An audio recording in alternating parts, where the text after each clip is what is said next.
Ladislav Velinský was a Czech writer. He was born in 1885 in Holice and became the director of a sugarcane mill in Černošice and a coffee substitute factory in Golín. He wrote technical works on sugar production and the cremation of corpses.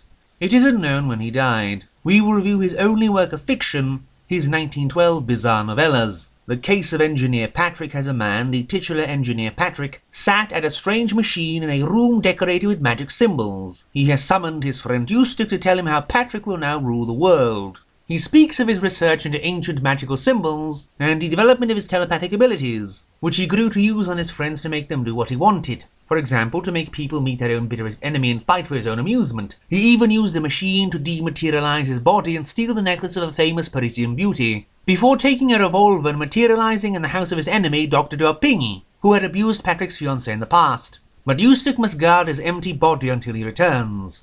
The power of desire has Engineer Sherman working on a flying machine, so much so he ruins his health in the process. Then when he is told he will not live long enough to fly it, he does fly it anyway, then falls apart as a week-old rotting corpse on landing. Grau ist alle Theorie has the speaker Brian show up before the French Parliament, and convincing them to make a law that any attempted suicide who is rescued should be whipped and humiliated in public to deter future suicides. Then when he goes home, he finds his lover in the arms of another man and tries to drown himself in the Seine. When they rescue him, they pull his pants down and whip him in public. So he gets a gun and shoots the judge who oversaw his execution and then himself. The end of Dr. Snobbins' immortality has several people at a bar meet the 150-year-old immortal Dr. Snobbins, who shows them how he had immunized himself against every disease and poison, and found a cure against old age itself. Then a bar patron smashes his head in with a glass jug. Why one of my friend's intriguing theories was never published has two friends meeting years after school and the narrator expressing the hope to also one day have a son, since he only has daughters at home. So his friend goes into a long-winded theory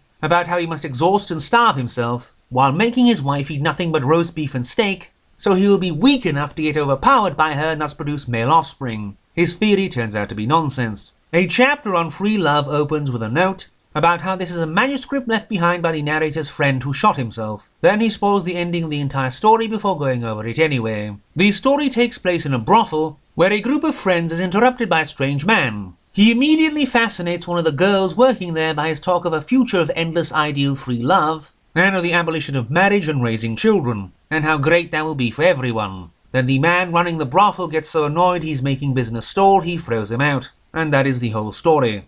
The beautiful in life is a pointless diatribe on how some people refuse to look at the beautiful side of life and overanalyze everything. Like the narrator's friend who looks over his shoulder as he writes a love letter and then calls him perverted. The first half of the collection is very interesting, but the latter half is a lot of waffle. And I don't think anything beyond the fourth story is worth reading very much.